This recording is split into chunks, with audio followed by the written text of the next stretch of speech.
Oke, selamat datang. Hari ini kita bakal ngomongin soal satu gunung di Jawa Barat yang ternyata punya rahasia besar. Sebuah sejarah yang percaya nggak percaya pernah nyambungin seluruh dunia. Gimana ceritanya sebuah gunung terpencil di Bandung bisa menghubungkan benua? Kedengarannya kayak mustahil kan? Tapi ini beneran terjadi. Puncak gunung ini dulu tuh pusat komunikasi global. Serius, ini bukan kiasan. Oke, kita mulai dari cerita modernnya dulu ya di awal abad ke-20. Waktu itu, orang nggak kenal Gunung Puntang karena legendanya, tapi justru karena teknologinya yang, wah, revolusioner banget. Coba bayangin, 12.000 kilometer. Sejauh itu sinyal nirkabelnya bisa nyampai. Dari Hindia Belanda langsung ke Belanda di Eropa. Gila kan? Ini tuh sebuah pencapaian teknologi yang luar biasa banget buat zaman itu. Dan yang bikin makin seru, keajaiban teknologi ini dibangun di tempat yang udah kental banget sama cerita rakyat kuno. Jadi kayak dua dunia yang beda banget tiba-tiba tabrakan di satu lokasi. Tapi tunggu dulu.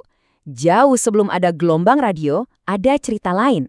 Untuk ngertiin kisah gunung ini seutuhnya, kita harus mundur jauh ke belakang, ke zaman kerajaan dan legenda. Nah, ini bagi yang legendanya. Ternyata, nama Puntang itu sendiri asalnya dari sebuah kisah kerajaan yang dramatis dan personal banget. Jadi, puntang itu dari kata Sunda dipuntang, yang artinya berpegangan buat nopang badan. Konon katanya nih, Permaisuri Prabu Siliwangi waktu mau melahirkan, beliau berpegangan di sebuah batu besar di sini. Nah, dari peristiwa di Puntang itulah nama gunung ini lahir. Jadi bisa dibayangin ya, selama ratusan tahun, tempat ini tuh area sakral. Tempat para raja bertapa, mencari ketenangan, bahkan jadi tempat perlindungan. Beda banget kan sama era industri yang bakal datang setelahnya? Oke, sekarang kita lompat lagi ke depan, balik ke era kolonial. Di masa inilah teknologi bakal mengubah wajah gunung ini secara drastis, walaupun cuma sebentar. Lihat deh timelinenya, dibangun tahun 1916, diresmiin 1923, tahun 1946 udah hancur. Usia operasionalnya singkat banget, kurang dari 25 tahun. Tapi dampaknya luar biasa, lahir dari inovasi, tapi akhirnya lenyap ditelan api revolusi. Dan ngomongin soal teknologinya, ini skalanya benar-benar gila. Mereka itu ngebentangin kabel antena sepanjang 2 kilometer di antara dua gunung. Buat ngasih tenaganya, mereka bangun pembangkit listrik tenaga air khusus. Ini sih mega struktur di zamannya. Dan akhirnya, stasiun ini sengaja dihancurkan.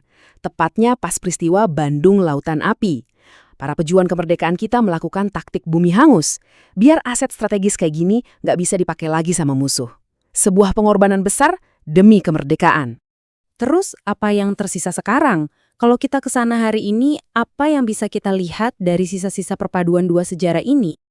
Nah, sisa-sisanya itu sekarang jadi taman wisata. Ada reruntuhan pondasi stasiunnya, terus ada kolam cinta yang bentuknya hati, peninggalan dari kompleks itu juga. Bahkan ada goa Belanda dan jalur pendakian. Semuanya dikelola perhutani. Reruntuhan teknologi canggih sekarang udah menyatu lagi sama alam. Makanya, sekarang Gunung Puntang jadi tempat yang asyik buat camping, hiking, sekaligus belajar sejarah. Yang bikin spesial yaitu, pengunjung bisa ngerasain dua hal sekaligus, nikmatin alamnya yang indah, sambil napak tilas lapis demi lapis sejarahnya yang unik.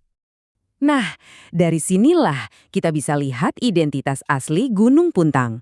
Sebuah gunung dengan dua dunia, perpaduan langka antara legenda masa lalu dan teknologi canggih. Lihat deh transformasinya. Dari gunung sakral di zaman Sunda kuno, tempat spiritual di era Pajajaran, terus tiba-tiba jadi pusat radio terkuat di dunia pas zaman kolonial, sempat jadi aset strategis di masa revolusi, dan sekarang jadi destinasi wisata. Perjalanannya luar biasa banget. Ini nih yang bikin Gunung Puntang penting dan beda. Dia punya perpaduan unik antara legenda Nusantara sama sejarah teknologi dunia. Sesuatu yang jarang banget dimiliki gunung lain di Indonesia. Di satu lereng yang sama, ada cerita spiritualitas kuno dan ada juga cerita ambisi teknologi global. Jadi, muncul pertanyaan menarik kan?